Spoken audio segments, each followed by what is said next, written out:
As we've mentioned before, singing on pitch is key to being a good vocalist. Now, if you're doing all the exercises and you're practicing hard, but still you're going flat, I have 3 tips that can help you. Sing out and find your voice. The Jaclyn Show. Number 1, raise your eyebrows.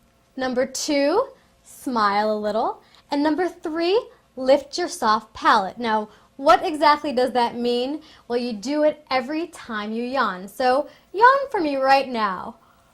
And when you feel that yawn, you'll feel the roof of your mouth lifting. That's what you want when you sing.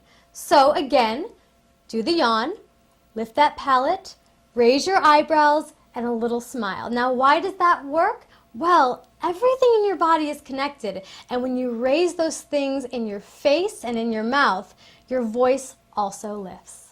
Ooh, ooh, ooh, ooh, the Jaclyn Show.